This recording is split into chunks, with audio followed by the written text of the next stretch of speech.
hayya 'alas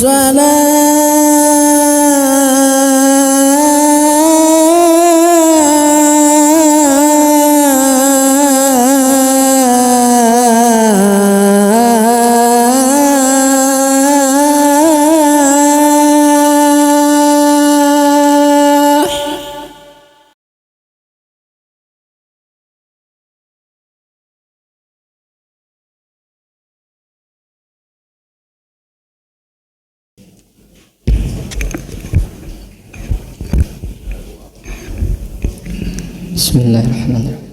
Assalamualaikum warahmatullahi ta'ala wabarakatuh. Nahmaduhu wa nasta'inuhu wa nastaghfiruh wa na'udzu billahi min syururi anfusina wa min sayyiati a'malina. May yahdihillahu fala mudhillalah wa may yudhlilhu fala hadiyalah. Asyhadu an la ilaha illallah wahdahu la syarikalah wa asyhadu anna sayyidana Muhammadan abduhu wa rasuluh alladzi la nabiyya ba'dah.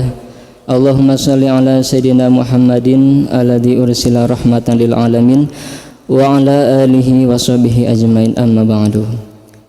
Faqala Allah ta'ala fi kitabil karim, a'udzu billahi minasyaitonir rajim.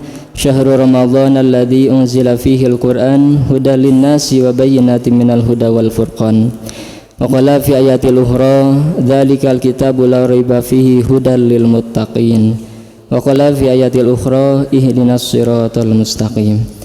Hadirin ibu bapak dan juga pemuda-pemudi jamaah salat Isya dan juga salat tarawih Masjid Al-Ikhlas rahimakumullah. Alhamdulillah, puji syukur marilah kita panjatkan kehadirat Allah Subhanahu wa taala yang senantiasa memberikan kita nikmat, yaitu nikmat iman dan Islam, nikmat sehat, sehingga kita semua bisa hadir di tempat ini untuk melaksanakan bukti penghambaan kita kepada Allah Subhanahu wa taala dengan melaksanakan sholat 5 waktu. Hadirin rahimakumullah, ada salah satu ulama mengatakan beliau adalah Syekh daripada As-Sakandari atau Iskandariyah Mesir, mengatakan bahwasanya man lam ya'rif qadra nikmati biwujdaniha arafa qadraha inda fuqdani ni'ma. Bahwasanya kata beliau mengatakan seseorang yang tidak menyadari nikmat ketika adanya, maka orang tersebut akan menyadari nikmat tersebut adanya ketika nikmat tersebut dicabut dari dirinya. Maka hadirin rahimakumullah, alhamdulillah kita semua senantiasa mudah-mudahan oleh Allah SWT selalu digolongkan terhadap orang-orang mukmin yang juga bersyukur kepada Allah SWT.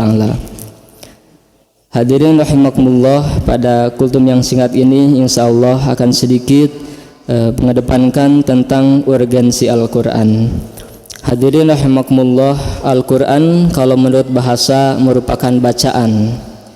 Adapun menurut istilah para ulama, ada yang mengatakan Al-Quran itu adalah kalamullah al-munazzalu ala Muhammadin sallallahu alaihi wasallam al-muta'abbadu bitilawatih, yaitu merupakan Al-Quran itu kalam Allah, yang mana kalam Allah itu Al-Quran ketika sebelum turun ke dunia masih berbentuk kalam dal disebutnya, bila sautin wala harfin, tanpa ada suara, tanpa ada huruf. Adapun ketika Al-Quran telah diturunkan ke dunia lewat perantara terjadinya malam Lailatul Qadar dari Lauhil Mahfud ke langit dunia, terus berangsur diturunkan kepada Nabi Muhammad sesuai dengan situasi kondisi, maka yang datang kepada Nabi Muhammad sudah berbentuk dalam kalam madlul kalau menurut ulama mutakalimin, yaitu kalam Allah yang sudah berbentuk suara dan juga berbentuk huruf, sehingga Nabi Muhammad SAW bisa menyampaikan kembali kepada para sahabatnya. Hadirin rahimakumullah, Allah Subhanahu wa taala dalam Al-Quran surat Al-Baqarah ayat 185 berfirman, a'udzubillahi minasyaitonir rajim, syahrul ramadhan alladzi unzila fihi al-Qur'an hudal lin-nasi wa bayyinatin minal huda wal furqan, al-ayah. Yang mana dalam ayat ini Allah Subhanahu wa taala menjelaskan bahwasanya Allah menurunkan Al-Quran syahrul ramadhan dalam kurun bulan Ramadan, Dari kata tafsir Jalalain mengatakan min lauhil mahfud ila sama'i dunya fi lailatul qadr, dari lauhil mahfud ke langit dunia dalam malaman Lailatul Qadar, minhu daripada sebagian bulan Ramadan, yang mana Al-Quran itu Allah Subhanahu wa Ta'ala turunkan kepada Nabi Muhammad beserta umatnya, yaitu memiliki setidaknya 3 fungsi dalam ayat ini yang sangat luar biasa. Yang pertama adalah hudan linnas. Al-Quran itu merupakan petunjuk bagi manusia, ay hadiyan minadh dhalalah, yaitu petunjuk daripada kesesatan. Hadirin rahimakumullah, tentunya Allah Subhanahu wa Ta'ala ketika menurunkan Nabi Adam alaihissalam ke bumi ini lewat perantara digelincirkan ketika di surga oleh iblis laknatullah alaihi, maka Allah Subhanahu wa Ta'ala menurunkan Nabi Adam ke bumi ini dengan Siti Hawa tidak sebatas menurunkan saja, tetapi Allah Subhanahu wa Ta'ala memberikan bekal yang sangat luar biasa untuk supaya bagaimana Nabi Adam bisa tetap berada dalam ridha Allah Subhanahu wa Ta'ala. Allah Subhanahu wa Ta'ala berfirman, qulna ihbitu minha jami'a fa imma ya'tiyannakum minni hudan faman tabi'a hudaya fala khaufun 'alaihim wa lahum yahzanun. Kata Allah ke Nabi Adam, turunlah kalian semua, kalian berdua ke dunia, maka jika datang kepada kalian dariku petunjuk, maka kata Allah, barang siapa yang faman tabi'a hudaya, barang siapa yang mengikuti petunjukku, maka kata Allah, orang tersebut dalam menjalani kehidupannya fala khaufun 'alaihim wa lahum yahzanun. Jaminannya orang yang mengikuti petunjuk Allah tidak akan khauf, ketakutan dalam hidupnya, dan juga tidak akan prihatin.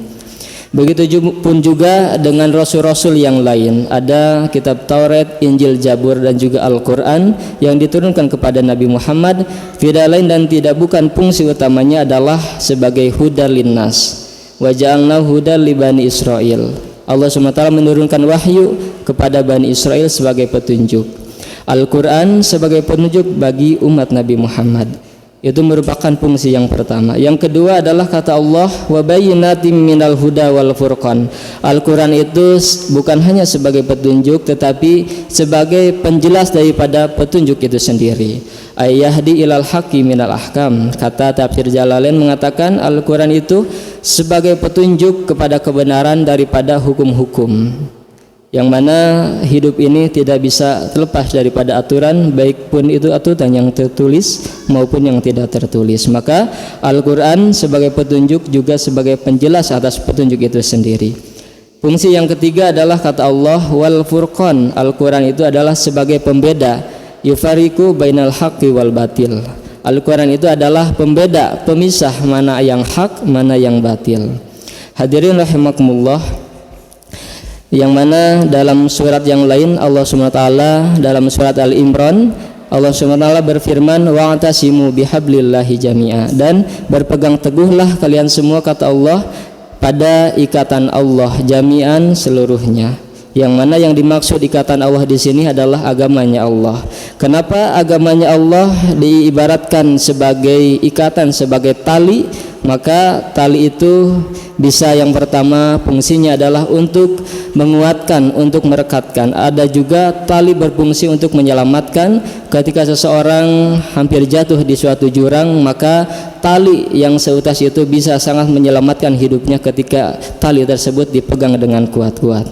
Maka kata Allah wa'tasimu bihablillahi jami'a, berpegang teguhlah kalian semua terhadap agamanya Allah secara keseluruhan. Ada dalam surat Al-Baqarah juga mengatakan ya ayyuhalladzina amanu dukhulu fis-silmi kafah.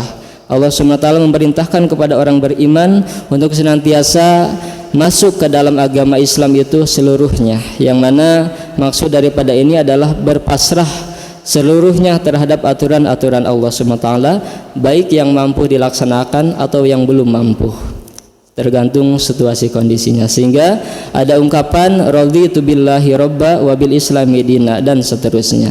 Saya ridha Allah sebagai Rabb yang mengurus dan mengatur, dan juga Islam sebagai agama. Hadirin rahimakumullah, yang terakhir adalah ada salah satu penggalan dalam hadis Arba'in nomor ke-28 Kata Rasulullah SAW, fa'alaikum bisunnati wa sunnatil khulafair rasyidin. Rasulullah SAW memerintahkan, berpegang teguhlah kalian semua, tetaplah kalian semua terhadap sunnah-sunnahku dan sunnah-sunnah khulafaur rasyidin. Hadirin rahimakumullah, mudah-mudahan dalam kultum yang singkat ini dapat kita ambil faidah bahwasanya Al-Quran sebagai pedoman hidup kita, sebagai petunjuk untuk kita. Maka sikap yang paling sederhana untuk kita lakukan, yang pertama adalah kita senantiasa menumbuhkan cinta dalam diri kita dan juga keluarga kita terhadap Al-Quran, mulai dari membacanya dan juga mengajarkannya terhadap keturunan anak-anak kita.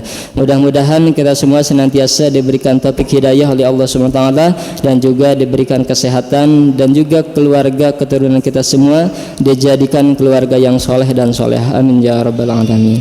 Itu yang bisa disampaikan, mohon maaf kurang lebihnya. Wabillahi taufiq wal hidayah. Wassalamualaikum warahmatullahi wabarakatuh.